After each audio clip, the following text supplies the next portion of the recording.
તેજસ્વી આપણા ચરણમાં કોટી કોટી દંડવત પ્રણામ. આપ હા આશીર્વાદ. હા આશીર્વાદ. પરમાનસી તમે બિરાજો છો. અમે તો બોમ્બે આવી પણ ગયા આપને ત્યાં તેજસ્વી. બહુ આનંદ થયો હા હા. અને કોંગ્રેચ્યુલેશન. તો જલ્દી જલ્દી આપણે પ્રસ્તાવમાં પણ આવીશું જો હોય તો બધા વૈષ્ણવ અમેરિકાના એની જરૂર જરૂર આવવાનું જ છે. આજે જય ખૂબ જરૂર ખૂબ આવવાનું છે. વધાઈઓ જય જય. હમ. બસ આજના વચનામૃત નો કૃતાર્થ કરો. શ્રી વલ્લભા દી સખી એવો જય જય.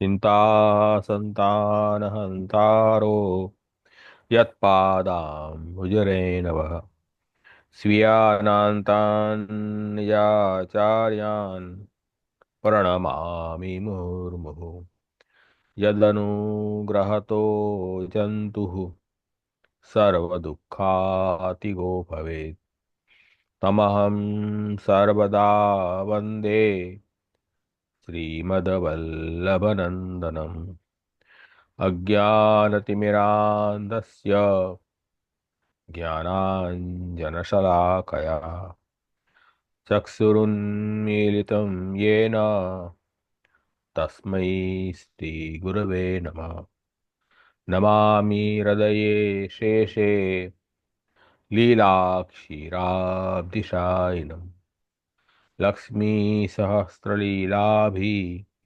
સેવ્યમાनं કલાનિધિम् ચતુર્ભિશ્ચ ચતુર્ભિશ્ચ ચતુર્ભિશ્ચ ત્રિભિस्तथा ષડ્ભિર્વિરાજતે યોऽસौ પંચधा હૃદયે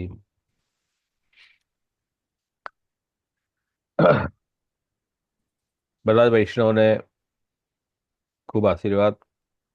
ઘણા વખત પછી પાછા આપણે સત્સંગમાં, તમારો સત્સંગ ચાલે છે પણ હું ઘણા વખત પછી તમારા સાથે જોડાયો.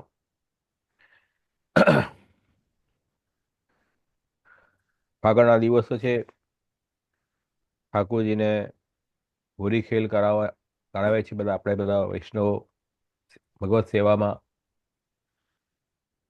કીર્તનમાં વસંત ધમાર, હોળી રસિયાનો આનંદ બધા લઈ રહ્યા છે. તો આગામી જે બી ઉત્સવ આવશે આ ફાગણ મહિનામાં, બધા જ ઉત્સવોની સૌ વૈષ્ણવોને ખૂબ વધાઈ અને શુભકામના. આપણો જે સત્સંગની શૃંખલા ચાલી રહી છે એ નામ રત્ના કે સ્તોત્રો પર ચાલી રહી છે. અને ગયા વખતનું જે નામ હતું તે શ્રી વલ્લભ નંદન નામ હતું. ત્યાંથી આપણે આગળ લેવાનું છે. શ્રીનાથજી, શ્રી મહાપ્રભુજી, શ્રી ગુસાઈજી, શ્રી યમુનાજી, બધા જ ભગવાનના જ અલગ અલગ રૂપ છે. બધા જ ભગવાનની કૃપાનું સ્વરૂપ છે. અને ઠાકોરજી સ્વયં જીવોના ઉદ્ધાર માટે સ્વયં પ્રયત્ન કરીને આ ભૂતલ પર પધાર્યા. સર્વોદ્ધાર પ્રયત્નાત્મા પ્રભુ છે. દેવોદ્ધાર પ્રયત્નાત્મા શ્રી મહાપ્રભુજી છે. અને એવા શ્રી ગુસાઈજી કે શ્રી મહાપ્રભુજીનું જે કાર્ય છે એ આગળ વધારવા માટે ફરી ઠાકોરજી પોતે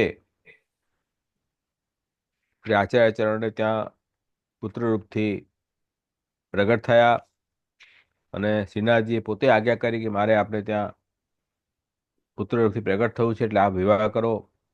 એટલે એ જ અલૌકિક સ્વરૂપ શ્રીજીનું સ્વરૂપ પાછું શ્રી ગુસાઈજી રૂપથી પ્રગટ થયા. એટલે શ્રી વલ્લભ નંદન એ નામ પણ આપણે ગયા વખતે જોયું હતું. શ્રી વલ્લભ નંદન એટલે શ્રી વલ્લભના પુત્ર શ્રી ગુસાઈજી.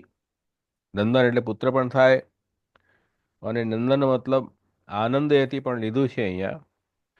પુત્ર રૂપથી પ્રગટ થઈને શ્રી મહાપ્રભુજીને આનંદ આપનારા એવા શ્રી ગુસાઈજી, શ્રી મહાપ્રભુજીની બધી જ ઈચ્છાઓ ઠાકુરજીએ ફરી શ્રી ગુસાઈજી રૂપથી પ્રગટ થઈને પૂરી કરી છે. એટલે શ્રી આચાર્યને આનંદ આપનારા છે. અને દેવીજીઓને પણ આનંદ આપી રહ્યા છે.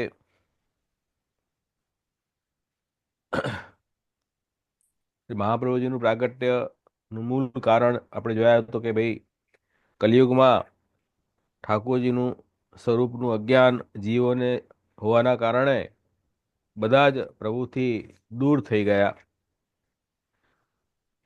એટલે ફરીથી ઠાકોરજીનું અલૌકિક જ્ઞાન જીવોને થાય એટલા માટે શ્રી મહાપ્રભુજી પ્રગટ થયા. દયાનિજ મહાત્મ્યમ કરિષ્યમ પ્રકટમ હરિ વાણ્યા યદા તદા સ્વાસ્યમ પ્રાદુર્ભૂતમ જકારહિ. સ્વયં ઠાકોરજીનું મુખારવિંદ સ્વરૂપ શ્રી વલ્લભ પ્રગટ થયા. શ્રી વલ્લભે બધા નિર્ગુણ ભક્તોનો ઉદ્ધાર કર્યો. સાત્વિક રાજસ તામસ જે જીવ રહી ગયા એમનો ઉદ્ધાર શ્રી ગુસાઈજીએ કર્યો. એટલે વિશેષ રૂપથી આનંદ આપનારા શ્રી ગુસાઈજી છે.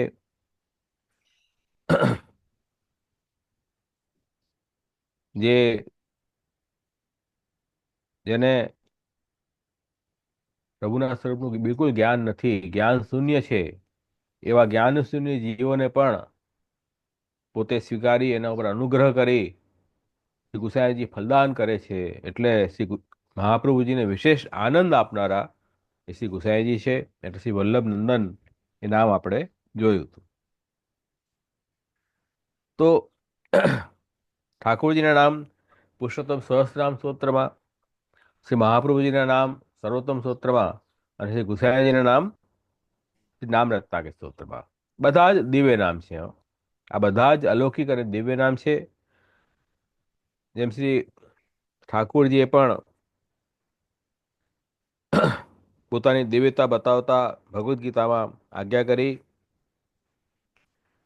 કે અજોપી સન્વયાત્મા ભૂતાનામ ઈશ્વરોપી સન પ્રવૃત્તિમ સામ અધિષ્ઠાય સંભવામી આત્મમાયા.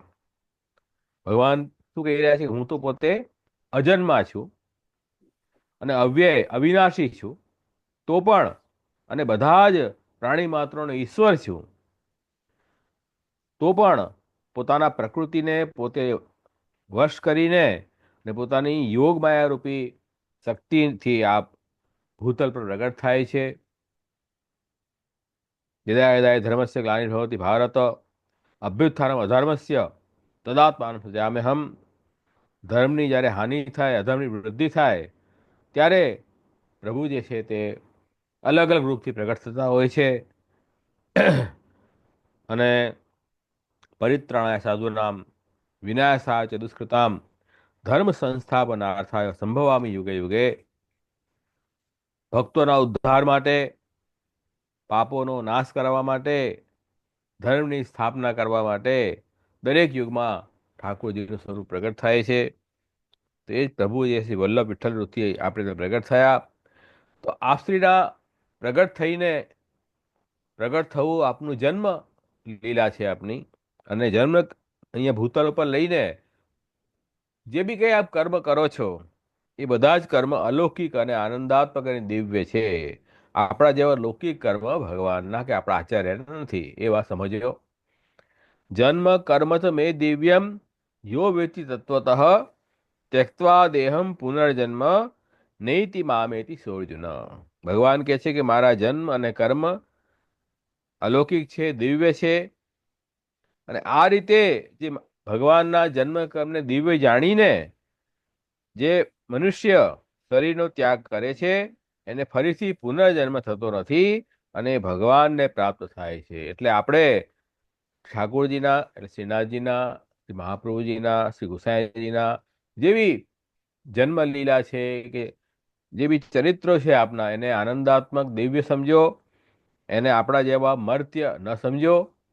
અને એમ આપણે જ્ઞાન રાખીને પ્રભુની સેવા કરશું, પ્રભુની અલૌકિકતાનું સ્વરૂપનું જ્ઞાન કરી અને ઠાકોરજીની સેવા, ઠાકોરજીનું સ્મરણ, આપણા આચાર્યની સેવા અને આચાર્યનું સ્મરણ કરશું, તો અવશ્ય આપણને ભગવત ધામની પ્રાપ્તિ થશે. એમાં કોઈ પણ સંદેહ નથી. એ વાત પણ સમજી લો. તો એ રીતે શ્રી ગુસાઈજીનું પ્રાગટ્ય શ્રી મહાપ્રભુજીને ત્યાં થયું. એટલે વલ્લભનંદન એ નામ આપણે ગયા વખતે જોયું હતું. એના પછી આગળનું નામ હવે આપણે લઈશું આજે દુર્દશ્ય.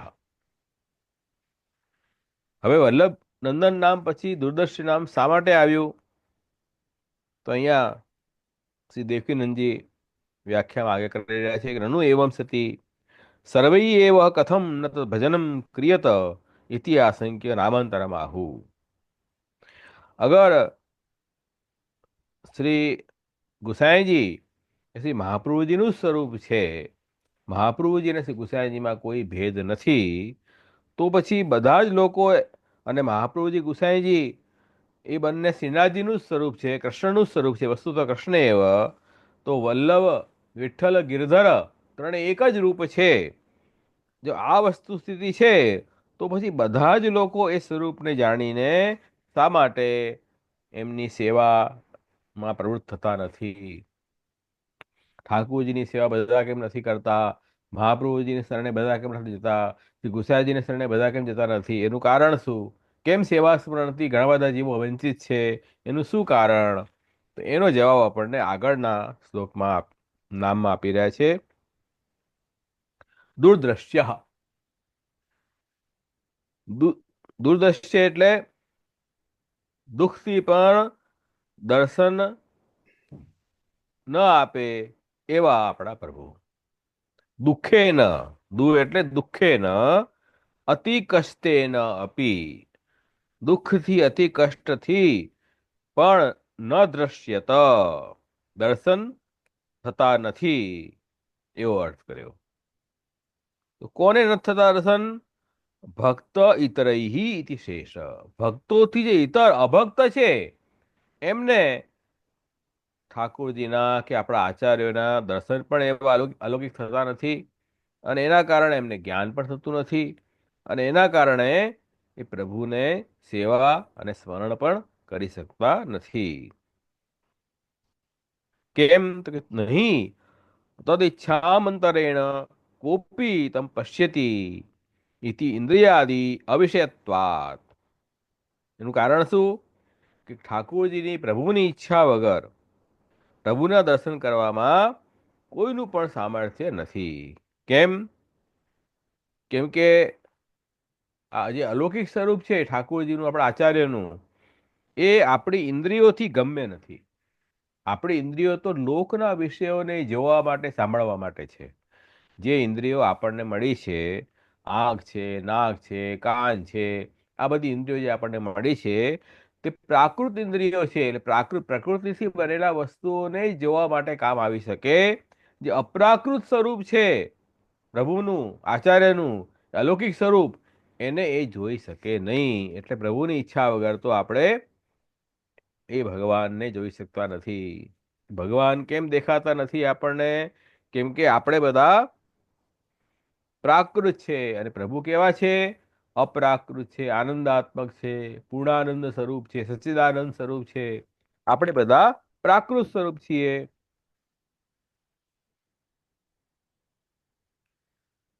સાતુ ભક્તા એવ મામ પશ્યંતુ ન અસુરા ઇતિ એવમ રૂપા. ભગવાનની ઈચ્છા શું છે?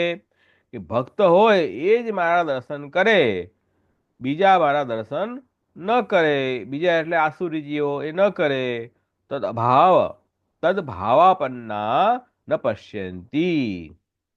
એટલે જે આસુરી ભાવવાળા છે એ પ્રભુના દર્શન, સ્મરણ, સેવા કાંઈ પણ કરી શકતા નથી. આ વાત અહીંયા દુર્દશ્ય નામથી અહીંયા સમજાવી રહ્યા છે. હવે જુઓ 7મો અધ્યાય ભગવદ્ ગીતાનો આપણે જોઈએ. 7મા અધ્યાયમાં ભગવાને એક વાત કરી કે ભાઈ મારું તો અપ્રાકૃત આનંદાત્મક સ્વરૂપ છે, અને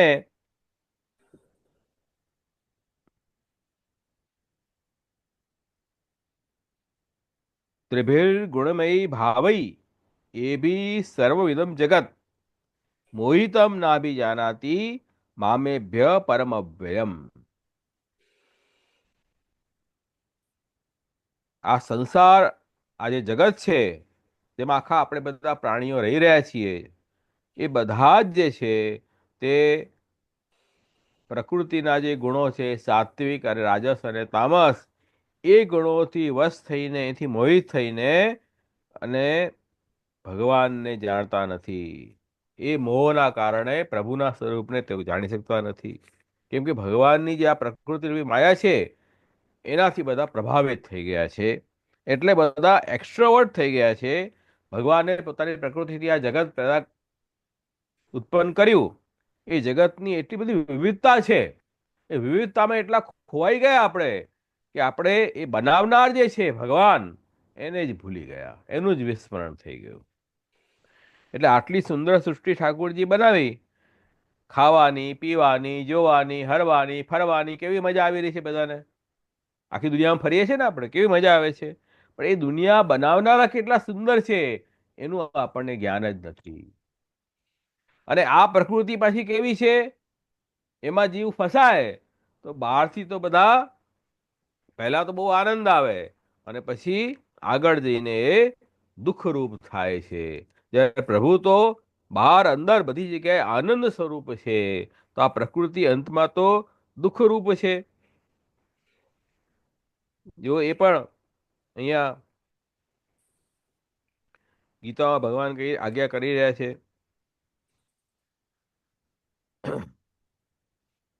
કે જેટલા બી વિષયો છે જે જગતમાં પેદા થયા છે એનો જ્યારે માણસ ભોગ કરે છે, એ વિષયો બધા અંતે દુઃખ આપનારા છે. યહી સંસ્પર્શજા ભોગા દુઃખ યોનય એવતે આદ્યંતવંત કોંત્ય ન તેસુ રમતે બુધા.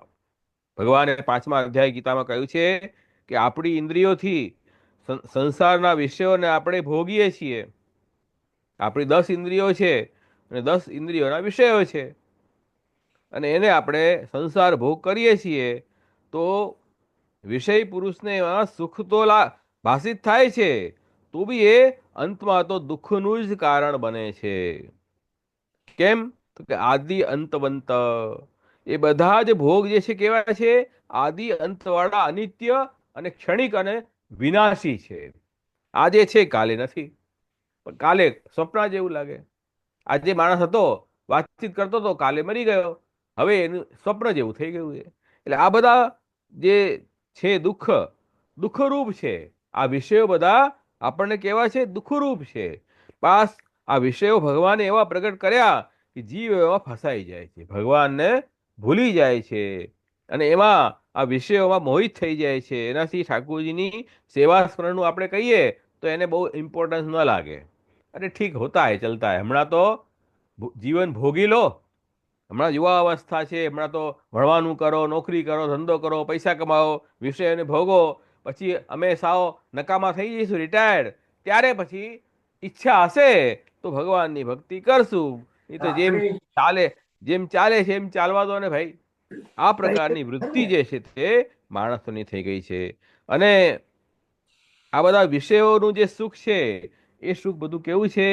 રાજસી સુખ છે. ભગવાને 18મા અધ્યાયમાં ગીતામાં પણ આ વાત કરી છે કે આ બધા જે સુખ તમે માની રહ્યા છો કે આ સુખમાં જ મારા જીવનનું ધ્યેય રહ્યું છે, એ તમારી બહુ મોટી ભૂલ છે. એ તમારે આજે નહીં તો કાલે સમજવી જ પડશે. એટલે અહીંયા 3 પ્રકારના સુખ ભગવાને ગીતામાં બતાવ્યા છે.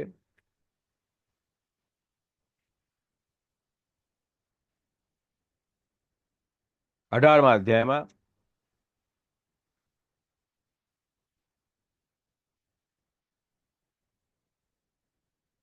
સુખમ તુ ઇદાનીમ ત્રિવિધમ શૃણુ મે ભરતર્ષભ અભ્યાસાદ રમતે યત્ર દુઃખાંતમ ચ નિગચ્છતિ જે તદગ્રે વિષમ ઇવ પરિણામે અમૃતોપમમ તત્સુખમ સાત્વિકમ પ્રોક્તમ આત્મબુદ્ધિ પ્રસાદજમ. 3 પ્રકારના સુખ હોય છે. કયું સુખ સારું ને કયું ખરાબ એ આપણે જોઈ લઈએ. ભગવાન શું આગળ કરી રહ્યા છે કે જે સુખમાં મનુષ્ય જે છે ભજન, સેવા, ધ્યાન કરે પ્રભુનું,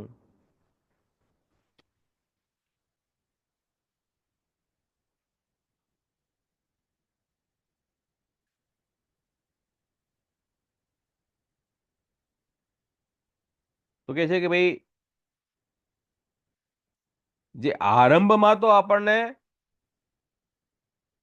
સારું ખરાબ લાગે, પણ એનું ફલ અંતમાં સુખરૂપ હોય. એ કયું સુખ છે? સાત્વિક સુખ છે. એટલે જેમ કોઈ બાળક હોય, બાળકને આપણે ભણવાનું કહીએ તો એને ખરાબ લાગે, અરે ભણવાનું ક્યાં કીધું, કંટાળોજનક છે. એને રમવામાં એ આસક્ત છે એ વ્યક્તિ, એટલે વિદ્યા અભ્યાસમાં એને મન નતું નાખતું. પણ વિદ્યા અભ્યાસ કેવું લાગે છે? વિષય જેવું, વિષ જેવું લાગે છે, ઝેર જેવું લાગે છે. પણ જો એની ભણતરની ઉંમરમાં એ રમ્યા જ કરશે અને ભણશે નહીં, તો આગળ જઈને એનું જીવન દુઃખરૂપ થઈ જશે. એ બાળક સમજતો નથી. એટલે એના ગુરુ, એના માતા પિતા, એના મોટાઓ એને શું કહે છે? અરે ભલે તને ન ગમતું હોય તો પણ તું ભણ, આજે ભણીશ તો ભલે તને આજે આ કષ્ટદાયક લાગે છે, પણ આગળ જઈને તારું તને સુખરૂપ થઈ જશે. એવી જ રીતે ભગવાનનું જે ભજન છે, આપણે સંસારમાં વિષયમાં આસક્ત છીએ તો ઠાકોરજીની સેવા સ્મરણમાં આપણું મન નથી લાગતું. પરાણે કરીએ છીએ તો ભલે ન લાગે તો પણ કરો, કેમ કે અંતમાં જઈને આ ભજન જ તમને સુખ આપનારું થવાનું છે. એટલે આ સાત્વિક સુખ છે, જે આરંભમાં તો આપણને ન ગમે, પણ એનું અંત જે છે તે અમૃત જેવું હોય, એ સાત્વિક સુખ છે. રાજસ સુખ કયું? વિષય ઇન્દ્રિય સંયોગાત તદગ્રે અમૃતોપમમ પરિણામે વિષમેવ તત્સુખમ રાજમ સુતમ. રાજસ સુખ કયું? કે જે ભોગવે વિષયોના, તો કે બહુ સુંદર લાગે, સુખરૂપ લાગે, પરિણામ જે છે તે એનું વિષ દુઃખરૂપ છે, એ રાજસ સુખ છે. સાત્વિક સુખ કેવું? પરિણામમાં સારું પણ આરંભમાં ખરાબ લાગે. રાજસ સુખ કેવું? આરંભમાં સારું લાગે, પરિણામ ખરાબ આવે. એ રીતે અહીંયા રાજસ અને તામસ સુખ એના કરતા ખરાબ. યદગ્રે અનુબંધે છે સુખમ મોહન આત્મન નિદ્રા આલસ્ય પ્રમાદોત્થમ તત્ તામસ ઉદારુતમ. આત્મા એટલો મોહિત થઈ જાય એ તામસ સુખમાં, નિદ્રા, આળસ અને પ્રમાદના કારણે, કે એને પોતાનાનું સ્વરૂપનું પણ જ્ઞાન ન રહે. જેમ દારૂ પીને માણસ પડ્યો રહે, એને લાગે બહુ સુખ છે, પણ એનાથી એના સ્વરૂપનું જ્ઞાન જ ભૂલી જાય છે. એ પોતે જ જે છે તે અજ્ઞાની જેવો એટલો મોહિત થઈ જાય છે.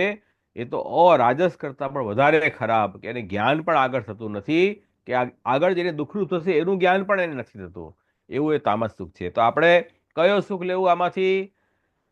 સાત્વિક સુખ લેવું, રાજસ તામસ છોડી દેવું. તો સાત્વિક જે છે એ તો ભગવાનની ભક્તિ છે, ભગવાનના સ્વરૂપનું ધ્યાન છે, ભગવાનનું સ્મરણ છે, એ જ મુખ્ય છે. પણ શું છે કે આપણને ઇન્દ્રિય એવી છે, પ્રાકૃત ઇન્દ્રિય, કે પ્રાકૃત વિષયમાં જ આપણું મન જાય છે. એના કારણે આપણે પ્રભુને ભૂલી જઈએ છીએ. તો એ જ ભગવાન ગીતામાં આગળ કરી રહ્યા છે કે મારી માયાથી મોહિત થયેલો જે જીવ છે તે પ્રાકૃત વિષયમાં ફસાઈ જાય છે. એટલા માટે કહે છે કે એવા જીવો નવામ દુષ્કૃતિનો મૂઢા પ્રબદ્ધતે નરાધામા માયા અપ્રત જ્ઞાન આસુરમ ભાવમ આશ્રિતા. જો પ્રકૃતિ રૂપી માયાથી જેનું જ્ઞાન કિડનેપ થઈ ગયું છે, જેનું જ્ઞાન જેને નથી, દૂર થઈ ગયું છે, એવો આસુર ભાવવાળા જે જીવો છે તે મૂળ લોકો ભગવાનના ભજન નથી કરતા, ભગવાનની સેવા નથી કરતા, ભગવાનનું સ્મરણ નથી કરતા. એટલા માટે પ્રભુનું સાક્ષાત્કાર પણ દર્શન પણ એમને થતા નથી. દુર્દશ્ય છે, પ્રભુ એના માટે દુર્દશ્ય છે. અને એ જ વાત 9મા અધ્યાયમાં પણ ભગવાને આજ્ઞા કરી છે ગીતામાં,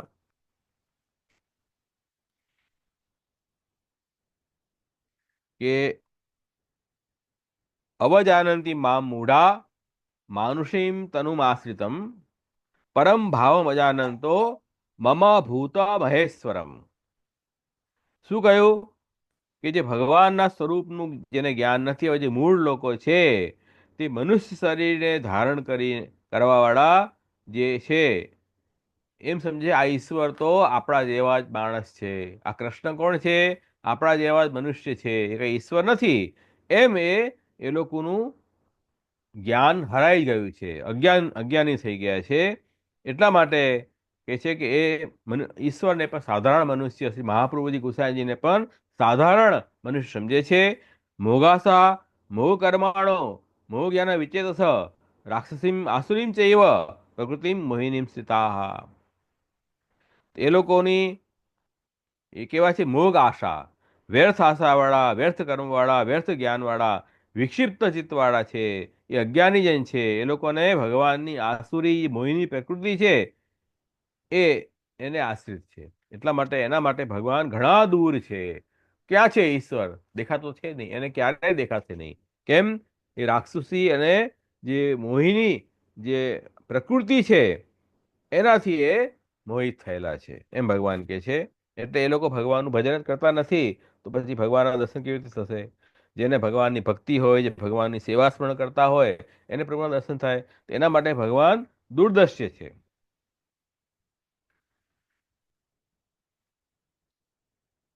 એટલે પ્રભુની ઈચ્છા હોય એ જ ભગવાનની ભક્તિ સેવા સ્મરણ કરી શકે. યમય વૈષ્ણુતે તેને લભ્ય, બાકી તો થઈ શકતું નથી. ભગવાનની કૃપા જેના ઉપર હોય એ જ ભગવાનની ભક્તિ કરે છે અને એને જ ભગવાનના દર્શન પણ થઈ શકે છે. સાહબ કેસે મિલે? જૈસે હમ તુમ મિલે. આજે આપણે ત્યાં અકબરનો પ્રશ્ન હતો, સાહેબ કેસે મિલે, અને ગુસાઈજી ઉત્તર આપ્યો કે જૈસે હમ તુમ મિલે. તો અકબર રાજા આ પ્રશ્નનો ઉત્તર લેવા માટે સ્વયં શ્રી ગુસાઈજી પાસે ગયા. તો ગુસાઈજીએ એને ઉત્તર આપ્યો કે હમ તુમ મિલે, જેવી રીતે તમે અહીંયા આવ્યા અને આપણે મળ્યા, એવી રીતે કયો જીવ ભગવાનની ભક્તિ કરી શકે? કે જે જીવ ઉપર ભગવાનની કૃપા હોય, જે ભગવાન ઈચ્છતા હોય કે આ મારી સેવા કરે, એને જ ભગવાનની ભક્તિ પ્રાપ્ત થાય છે. યમે વૈષ્ણુતે તેને લભ્ય. એટલે પ્રભુની ઈચ્છા વગર તો એ ભક્ત પણ પ્રભુના દર્શન ન કરી શકે. એટલે આના માટે આપણે દર્શન ન થતા હોય, મનમાં તાપ રાખવો જોઈએ, વિરહક્લેશ રાખવો જોઈએ, તો દર્શન થાય પ્રભુના. દર્શન થતા નથી. કેમ નથી થતા? કે આસુરી ભાવ છે. જ્યારે વિરહ તાપ થાય પ્રભુનો, તો એ આસુરી ભાવ પીગળી જાય, ઓગળી જાય, તો ઠાકોરજી દર્શન થાય. એ બહુ સુંદર ચરિત્ર શ્રી ગુસાઈજીનું પ્રસંગ આવે છે. શ્રી ગુસાઈજી એકવાર દક્ષિણ પધાર્યા, ત્યારે આ ભગવદ વાર્તા કરી રહ્યા હતા. તે વખતે એક નાની ઉંમરનો છોકરો ગુસાઈજીનું પ્રવચન સાંભળી રહ્યો હતો. ગુસાઈજી આજ્ઞા કરી કે ઠાકોરજી આજે પણ વ્રજમાં નિત્ય લીલા કરે છે, અને નટવર વપુ, વેણુગીતમાં જે વર્ણન છે તેવું નટવરનો વેશ ધારણ કરીને અને ગ્વાલ બાલો સાથે ગૌચરણ માટે પધારે છે, મુરલી વેણુનાદ કરે છે, વેણુગીતનો પ્રસંગ. ત્યારે પેલા છોકરાએ પૂછ્યું કે અરે કૃપાનાથ મહારાજ, મને પ્રશ્ન થયો કે શું ઠાકોરજી આજે પણ એ લીલા કરે છે ખરા? આ તો 5000 વર્ષ પહેલાની વાત કરો છો, અત્યારે લીલા કરે છે? તો ગુસાઈજી કીધું હા, ઠાકોરજીની તો નિત્ય લીલા છે. એવો પ્રશ્ન નથી કે 5000 વર્ષ પહેલા કૃષ્ણ અવતારમાં લીલા થઈ ગઈ એટલે આજે ન થાય, એવું નથી. આજે પણ પ્રભુની દરેક લીલા નિત્ય છે. જન્મ કર્મ ચ મે નિત્યમ દિવ્યમ, એમ કહ્યું ને. ઠાકોરજી શું કીધું ગીતામાં? કે જન્મ અને કર્મ બંને મારા દિવ્ય છે, અલૌકિક છે. તો આપણા જેવા નાશવંત જન્મ કર્મ નથી પ્રભુના. તો પ્રભુની લીલા પણ રીતે આજે પણ ગોવર્ધન ધારણ કરેલા ઠાકોરજી દર્શન ભક્તોને થાય છે. ગોવર્ધન લીલાના દર્શન આજે પણ થાય છે. એવું નથી કે ગોવર્ધન લીલા થઈ ગઈ હવે પૂરું થઈ ગયું કામ. આજે પણ એ નિત્ય લીલા, બધી જ લીલા નિત્ય ચાલી રહી છે ઠાકોરજીની. કેમ કે આ તો આનંદાત્મક વ્યાપક સ્વરૂપ છે આપનું. તો આ વચન સાંભળીને એને, એ છોકરાને બહુ પ્રભુ લીલાના દર્શનની ઉત્કંઠા થઈ કે અરે મને ક્યારે દર્શન થશે ઠાકોરજી લીલાના. એટલે પોતાના માતા પિતાને કહ્યા વગર વ્રજમાં આવી ગયો અને ગિરિરાજની દંડવતી શિલા ઉપર બેસીને અને ક્યારે મને દર્શન થાય ઠાકોરજીના એ આતુરતાથી ત્યાં બેસી ગયો. સંધ્યાનો સમય થયો અને સંધ્યાનો સમયમાં ગોધૂલીનો વેલામાં શું હોય કે ગોચારણ કરીને ઠાકોરજી વનથી પાછા વ્રજમાં પધારે એ સમય છે. પરંતુ એ છોકરાને એવા કે દર્શન થયા જ નહીં કે ઠાકોરજી પોતાના ગ્વાલ બાલો સાથે વેણુ વગાડતા ગાયો સાથે પધારી રહ્યા છે, એવા દર્શન થયા જ નહીં. એટલે દૂરદર્શી થઈ ગયા પ્રભુ, તો દૂરદર્શ્ય પ્રભુ દૂરદર્શી થઈ ગયા. એટલે એ છોકરાને અત્યંત તાપક લેશ થયો. કેમ મને ગુસાઈજીએ જ્યારે આ આજ્ઞા કરી કે આજે પણ આ નિત્યલીલા ચાલે છે, તો આજે પણ મને દર્શન થવા જોઈએ, કેમ થતા નથી? એટલે એને અત્યંત વિરહ ક્લેશ, તાપક ક્લેશ થયો. કેમ કે તાપક ક્લેશ વગર, વિરહ વગર તો પ્રભુની લીલાના દર્શન થાય નહીં. તાપક ક્લેશ જ નથી આપણને, તો ઠાકોરજી આપણા માટે દૂરદર્શી છે. એટલા માટે ગુસાઈજી પણ દૂરદર્શી છે, ઠાકોરજી પણ દૂરદર્શી છે. પણ 3 દિવસ અને 3 રાત ખાનપાન કર્યા વગર એ ત્યાં જ બેસી રહ્યો. પ્રભુના દર્શન ન થયા તો કે હવે તો હું દર્શન કરીને જ જઈશ. ગુસાઈજીના વચનમાં એને પૂર્ણ વિશ્વાસ કે ગુસાઈજી આ વાત આજ્ઞા કરી છે, નિત્ય ઠાકોરજીની લીલા છે જ, અને મને દર્શન થવા જ જોઈએ. એ રીતે 3 દિવસ થયા. તો ગુસાઈજીની વાણી તો સત્ય છે, સત્ય સંકલ્પ તો વિષ્ણુ. અને એ છોકરાને ગુસાઈજીના વચનમાં પૂર્ણ શ્રદ્ધા, અચલ નિષ્ઠા હતી. પછી એણે વિચાર કર્યો કે મારા શરીરથી જો હું પ્રભુના દર્શન ન કરી શકું, તો આ શરીરનો ત્યાગ કરવો જોઈએ. શરીર શું કામનું? જે શરીરથી ઠાકોરજીની સેવા ન થાય, જે શરીરથી ઠાકોરજીનું સ્મરણ ન થાય, જે શરીરથી ઠાકોરજીનું દર્શન ન થાય, એવું શરીર શું કામનું? એમ એને દેહ છોડવાનો પણ વિચાર કર્યો. એવો મહાન ક્લેશ એને થઈ ગયો. શ્રીનાથજી આવો ક્લેશ સહન ન કરી શકે. ભક્તોનો આવો ક્લેશ, તાપક ક્લેશ પ્રભુ સહન કરી શકતા નથી. એટલે કૃપા કરીને આપે ગોચાર લીલાના દર્શન એ છોકરાને કરાવ્યા. અને શ્રી ગુસાઈજીએ શ્રીમુક્તિ જે વેણુગીતની કથા સંભળાવી હતી, એના દર્શન પણ એને એ છોકરાને થયા.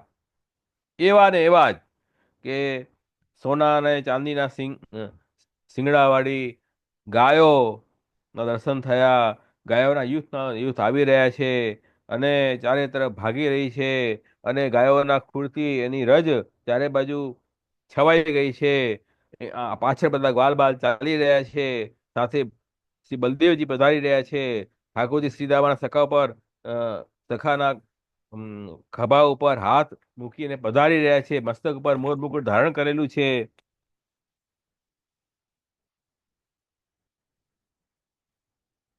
મસ્તક ઉપર મોર મુકુટ ધારણ કરેલું છે, અને કાનમાં વનના ફૂલોના ગુચ્છો છે. પીતાંબર ધારણ કર્યું છે. વનમાલાનો શૃંગાર છે. અલકાવલી પર ગોરજ છવાઈ ગઈ છે. આ રીતે શ્રીહસ્તમાં મુરલી અને મંદ મંદ હાસ્ય કરી રહ્યા છે. એવા સુંદર દર્શન એ છોકરાને થયા ઠાકોરજીના. એટલે અને પ્રભુએ શું કર્યું? એ છોકરાનો હાથ ખેંચીને પોતાના ગ્વાલ મંડળીમાં લઈ લીધો. અને 3 દિવસ સુધી એને બધા પ્રકારનું અલૌકિક સુખનું દાન પ્રભુએ કર્યું છે. અને શ્રી ગુસાઈની કૃપાથી જે પ્રભુ દૂરદર્શી છે, એ પણ સમદર્શી થઈ ગયા, એના દર્શન થઈ ગયા. એવા શ્રી ગુસાઈજી પરમ દયાલ છે, એમાં બે મત નથી. ગુસાઈજી પરમ દયાલે નમઃ. ગુસાઈજી પરમ દયાળુ છે. એટલે આ રીતે અહીંયા પ્રભુના દર્શન કરાવ્યા. આવું એક પ્રસંગ શ્રીકુંડની બેઠકજીનું પણ છે, કે જેની અંદર મધુસૂદન દાસજી એક મહાપ્રભુજીના સેવક, એમના મનમાં એવો મનોરથ થયો કે મને મહાપ્રભુજીના સાક્ષાત દર્શન થાય, પછી જ હું અહીંયાથી ઊભો થઈશ. નિત્ય પ્રતિ મહાપ્રભુજીની સેવા કરતા, સર્વોત્તમજી સ્તોત્રનો જપ કરતા, એમ કરતા કરતા 1 મહિનો થઈ ગયો. 1 મહિના પછી ગુસાઈજી ત્યાં પધાર્યા. 3 દિવસ ત્યાં બિરાજ્યા. સેવાનો અવસર પ્રાપ્ત કરાયો મધુસૂદનદાસજીને. પછી આ 3 દિવસ પછી શ્રી ગુસાઈજી ગોકુલ પધાર્યા. એના પછી બીજા 6 મહિના થઈ ગયા. પછી મહાપ્રભુજીના દર્શન મધુસૂદનદાસજી ન થયા, દુર્દર્શ્ય. પછી 1 દિવસ 6 મહિના પછી શ્રી મહાપ્રભુજીએ અલૌકિક સ્વરૂપથી મધુસૂદનદાસજીને દર્શન આપ્યા અને આજ્ઞા કરી, અરે મધુસૂદનદાસ, સાક્ષાત શ્રી ગુસાઈજી પધાર્યા અને તને દર્શન આપ્યા, તો પણ તે મારા અને શ્રી ગુસાઈજી સ્વરૂપમાં ભેદ દ્રષ્ટિ કરી. ગુસાઈજી અલગ છે, શ્રી મહાપ્રભુજી અલગ છે.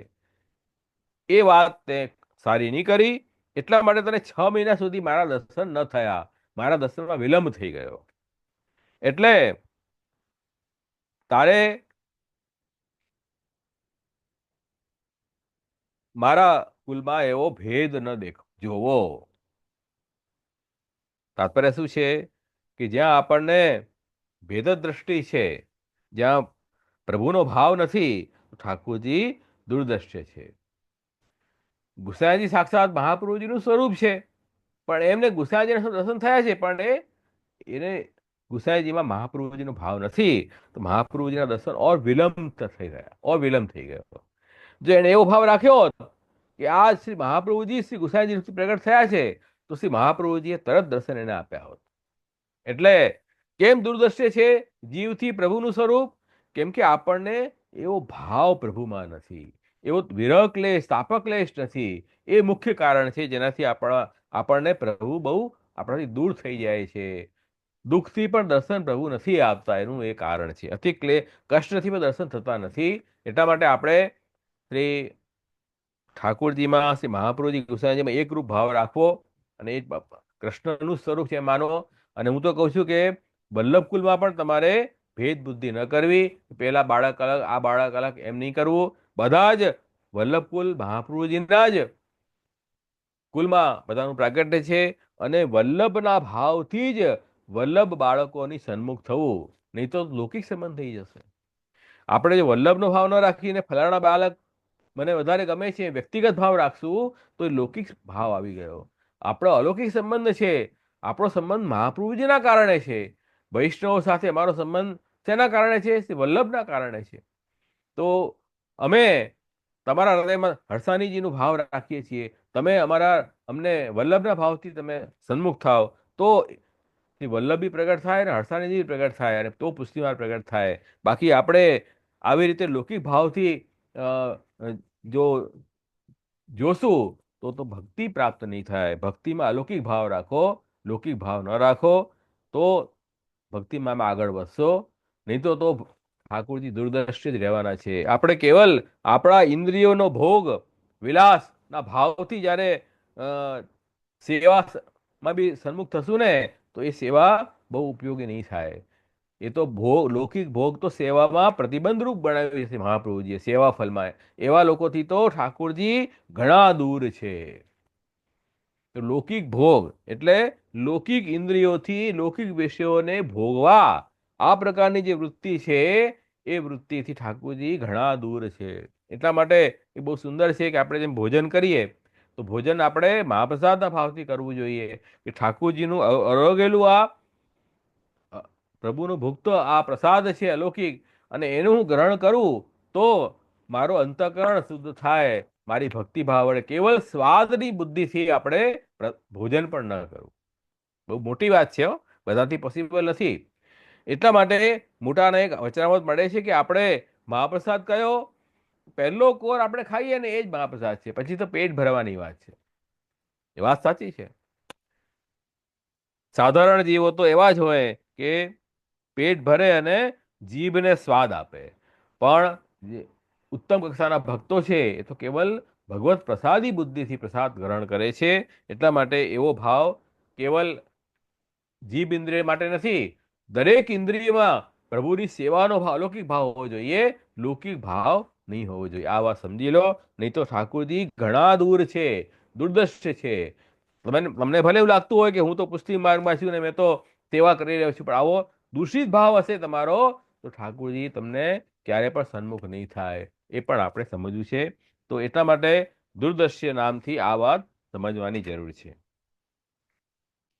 એના પછી આગળનું નામ છે, એનું જ પૂરક નામ છે ભક્ત સંદર્શ્ય. તો દૂરદ્રશ્ય પછી ભક્ત સંદર્શ્ય નામ કેમ આવ્યું? કે નનુ એવ ઇન્દ્રિયાદિ અવિષયત્વે ભક્તા કથમ પશ્યંતી. ભાઈ તમે એમ કહો છો કે ઠાકોરજીનું તો અલૌકિક સ્વરૂપ છે, આનંદાત્મક સ્વરૂપ છે, દિવ્ય સ્વરૂપ છે, અને આપણી ઇન્દ્રિયોથી પર છે, આપણી ઇન્દ્રિયો પ્રાકૃત છે, તો પછી ભક્તોની ઇન્દ્રિયથી ભગવાનને ના દર્શન કેવી રીતે થાય છે? તો કે છે ભક્ત સૌંદર્ય.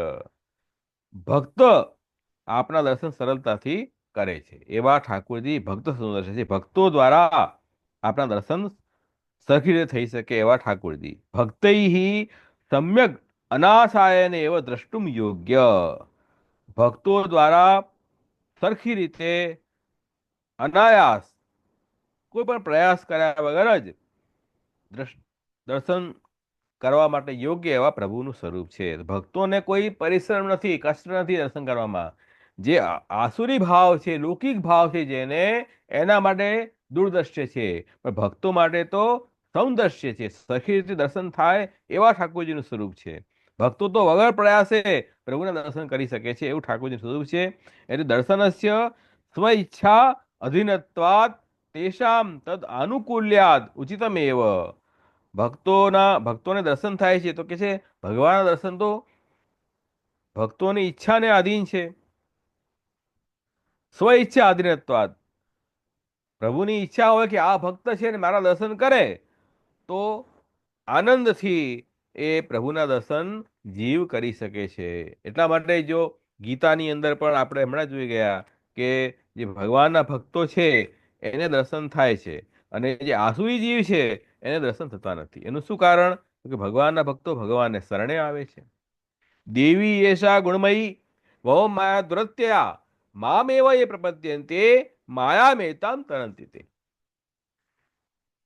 કે મારી જે આ ત્રિગુણાત્મક જે માયા પ્રકૃતિ છે એ કેવી છે? દુસ્તર છે. એને ઓળંગવી, એને જીતવી બહુ કઠિન છે. પણ જે વ્યક્તિ ભગવાનના શરણે જાય છે, મામેવ એ પ્રપદ્યંતે, જે મારે શરણે આવે છે, મારું જે ભજન કરે છે દીનતાથી, પોતાનો અહંકાર મારામાં ઝુકાવી દે છે, શ્રી કૃષ્ણ શરણમ મમ કૃષ્ણ એવ ગતિ મમ એહી કે પાલોકે સર્વતા શરણમ હરી, બધું ઠાકુરજી જ કરી રહ્યા છે. અભિમાન સંત્યા જે સ્વામી અધીનત્વ ભાવનાથ, હું ભગવાનને અધીન છું, હું ભગવાનના અંશ છું, એમ એમ સમજીને પોતાનો અભિમાન જેને છોડી દીધો છે અને પ્રભુને સર્વોપરી માને છે. વિવેકસ્તુ વિવેકસ્તુ હરિશરણ જે ઈચ્છા તો કરીષ્યતિ.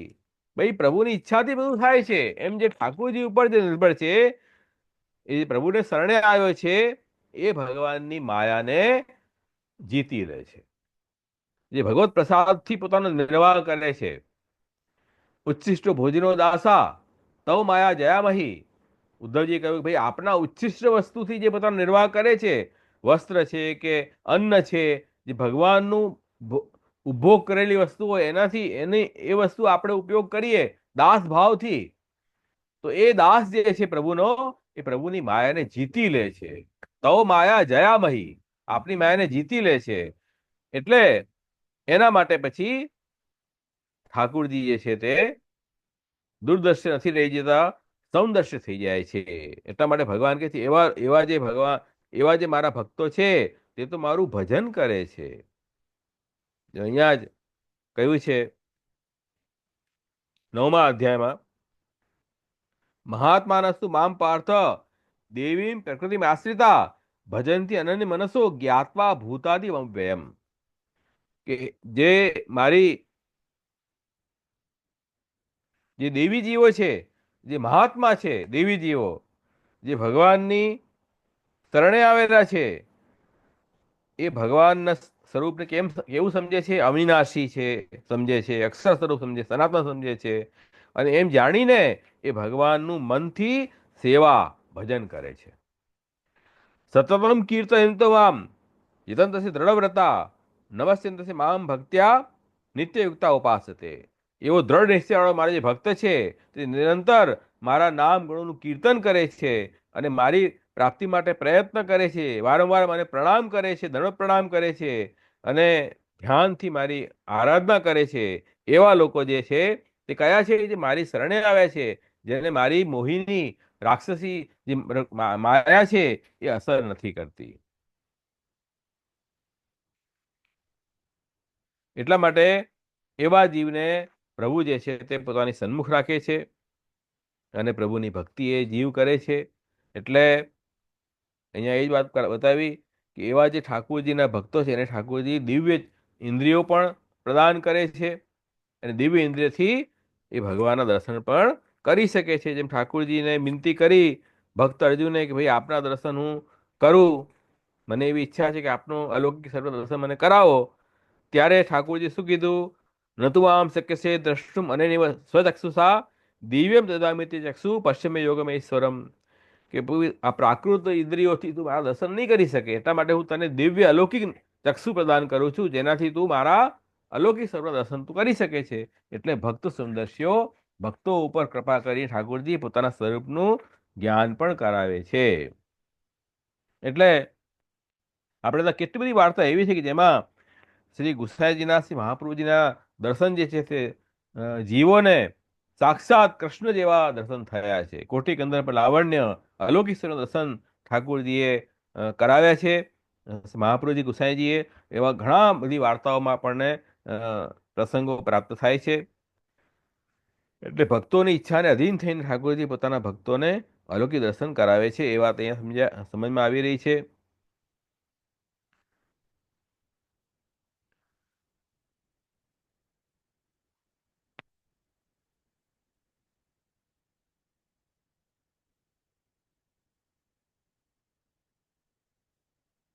અને એવું જ પછી બીજું નામ છે, એની સાથે જ સંકળાયેલું નામ છે ભક્તિ ગમ્ય.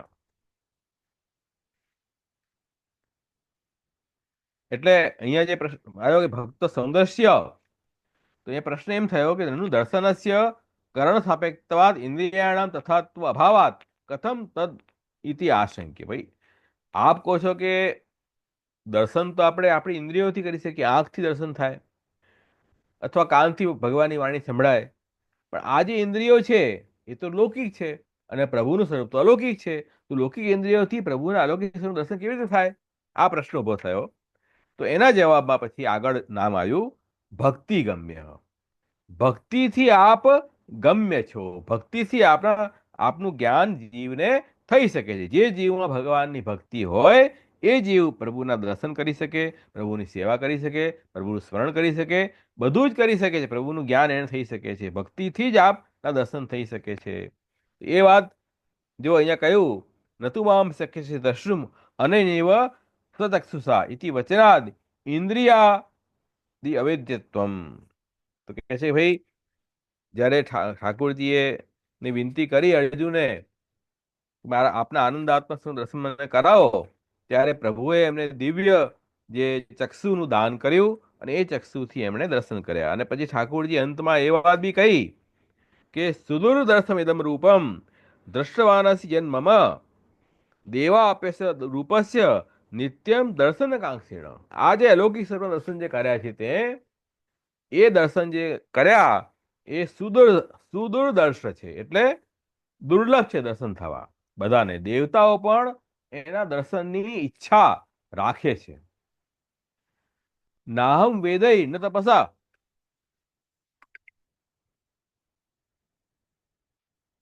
નાહમ વેદય તપસા ન દાનેન ન તેજ્યયા શક્ય એવં વિધો દ્રષ્ટુમ દ્રષ્ટવાનસી મામ યથા.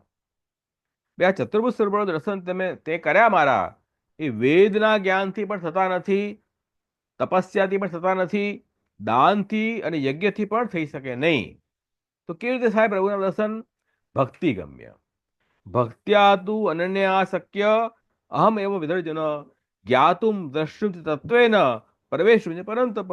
જેને અનન્ય ભક્તિ ભગવાનમાં હોય, અનન્ય આશ્રય ઠાકોરજીનો હોય, અન્ય આશ્રય ન કરતો હોય, પ્રભુને પૂર્ણ સમર્પિત હોય, પ્રભુ માટે જે જીવન જીવતો હોય, બીજું કોઈ એનું કારણ ન હોય, એવો જે સમર્પિત જીવ હોય, અસમર્પિતનો સંપૂર્ણ ત્યાગ કર્યો હોય અને ઠાકોરજીમાં અલૌકિકતાનો ભાવ હોય, એવો અનન્ય ભક્તિવાળો જે છે એ જ ઠાકોરજીના દર્શન કરી શકે. એટલા માટે ઠાકોરજી કીધું કે બીજા કોઈને મારા દર્શન આવા દર્શન ન થઈ શકે. એટલે જીવે શું કરવું જોઈએ? મત કર્મ કૃન્મત પરમો મત ભક્ત સંગવર્જિત નિર્વૈર સર્વભૂતેષુ યશ મામેતિ પાંડવ. એટલે હે અર્જુન, તારે શું કરવું કે મારા માટે કર્મ કરતા શીખ. આપણું જીવન ભગવાનના માટે છે એવો ભાવ રાખો. આખી સૃષ્ટિ ઠાકોરજી માટે છે. સૃષ્ટિ ઠાકોરજીએ પોતાના માટે પ્રગટ કરી છે. તો આપણે પણ સૃષ્ટિના જ એક નાના અંશ છીએ. તો આપણે પણ ભગવાનના માટે છે એવો ભાવ રાખીને દરેક કર્મ પ્રભુ માટે અર્પણ કરી બુદ્ધિથી કરવું. પોતાના સ્વાર્થ માટે કોઈ કર્મ ન કરવો. મત કર્મ કૃત મત પરમો મત ભક્ત સંગ વર્જિત. અને મારા પરાયણ થઈ જા અને સંગ વર્જિત, સંસાર આસક્તિથી દૂર થઈ જા. સંસાર આસક્તિ એટલે મારા સ્વાર્થ માટે હું કામ કરું, એ સંસાર આસક્તિ છે. તો કે મારો ભક્ત જે છે તે કેવો હશે કે સંસાર આસક્તિ નહીં હોય, પોતાની અહંતા મમતા સ્વતંત્ર નહીં હોય, હું ભગવાનનો દાસ છું અને મારું બધું ભગવાનના માટે છે એવો ભાવ રાખીને જે બ્રહ્મ સંબંધી જીવ સેવા કરતો હોય અને નિર્વૈર સર્વભૂતેષુ યસ મામેતિ પાંડવ, પ્રાણી માત્રમાં પ્રભુ બિરાજે છે એવો ભાવ રાખીને કોઈથી પણ વેરભાવ રાગદ્વેષ ન કરે એવો અનન્ય ભક્તિયુક્ત વ્યક્તિ ભગવાનને પ્રાપ્ત કરી શકે છે. મામેતિ પાંડવ, એ જ મને પ્રાપ્ત કરે છે એમ ભગવાને સ્પષ્ટ અહીંયા ગીતામાં કહ્યું છે. તો ભક્તિ ગમ્ય ભગવાન છે, બીજા કોઈ સાધનથી પ્રભુની પ્રાપ્તિ થઈ શકે નહીં, પ્રભુનું જ્ઞાન થઈ શકે નહીં, પ્રભુના દર્શન થઈ શકે નહીં. આ ભાવ જે સૌથી પહેલા મુખ્ય છે. શ્રી ગુસાઈજી, શ્રી મહાપ્રભુજી બધા ઠાકોરજીના સ્વરૂપ છે, તો આ બધી વસ્તુ શ્રી મહાપ્રભુ ગુસાઈજીના સ્વરૂપ પર લાગુ પડશે. એટલા માટે ભક્તિ ગમ્ય સ્વરૂપ છે આ, બીજા કોઈ દ્રષ્ટિથી એમના દર્શન થઈ શકે નહીં. તો નિર્ગુણ શુદ્ધ ભક્તિ હોય, નિષ્કામ ભક્તિ હોય, પ્રભુના સુખનો જ વિચાર હોય, એ જીવ ઠાકોરજીના દર્શન કરે, એ જીવને ઠાકોરજીનું જ્ઞાન થઈ શકે છે. એટલે પ્રીતમ પ્રીત હિતે પૈયે, આ જે પ્રીતમ છે એ તો કેવલ ભક્તિ એટલે પ્રેમથી પ્રાપ્ત થઈ શકે. લૌકિક ગુણો ઘણા હોય, રૂપ છે, ગુણ છે, શીલ છે, સુગળતા છે, ઇન બાતન ન રહી જઈએ એવા ભગવાન છે. તમારો જન્મ મોટા કુલમાં થયું હોય, આ તો નીચું કુલ છે, અમે તો મોટા કુલમાં છીએ, એ ઊંચા નીચા કુલથી કઈ ફરક નથી પડતો. પ્રભુનો તો પ્રભુમાં ભાવ હોય તો નીચ કુલ વાળો પણ ઠાકોર દર્શન કરી શકે. ઉત્તમ કુલમાં કોઈનો જન્મ થયો હોય પણ ઠાકોરજીમાં ભાવ નથી તો એનું ઉત્તમ કુલ પણ નકામું છે. એટલે અહીંયા એ જ કહ્યું કે ગોવિંદ જે છે એ સ્નેહ વગર તો પ્રાપ્ત થઈ શકે નહીં. એ વાત પણ અહીંયા ખાસ સમજી લો તમે આજે. એટલે આ બધી બહુ મોટી મોટી અને પાયાની વાતો આમાં સમજાવી છે.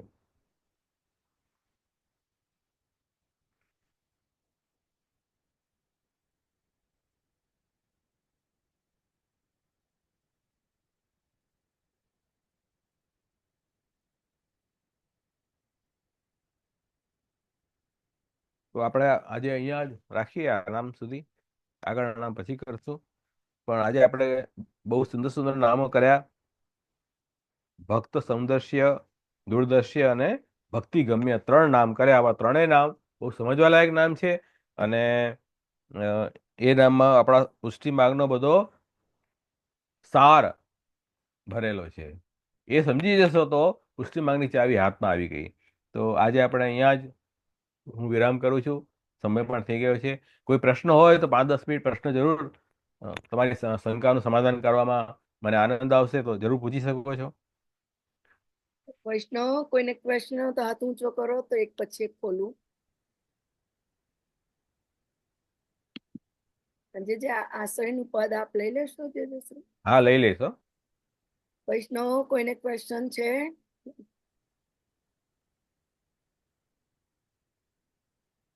તો લઈ લઉં છું પછી આશ્રયનું પદ. આજે શ્રી વલ્લભ પ્રભુ કરુણા સાગર, જગત ઉજાગર ગાઈએ. श्री वल्लभ के चरण कमल की बल बल बल बल जाइए, जगत उजागर गाइए. श्री वल्लभ सृष्टि समाज संग मिल, जीवन को फल पाइए. श्री वल्लभ गुण गाइए, याई ते रसिक कहाइए. जगत उजागर गाइए. श्री वल्लभ प्रभु करुणा सागर, जगत उजागर गाइए. श्री वल्लभाधीश की जय. श्री गुसाई जी परम दयाल की जय. श्री गोवर्धन नाथ की जय. વૈષ્ણવ ખોલીને દંડવત પહોંચાડો. જે શ્રી આપણા ચરણમાં કોટી કોટી દંડવત પ્રણામ. કોટી કોટી દંડવત પ્રણામ.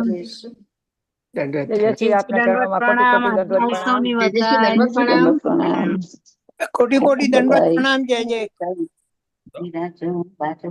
બહુ આનંદ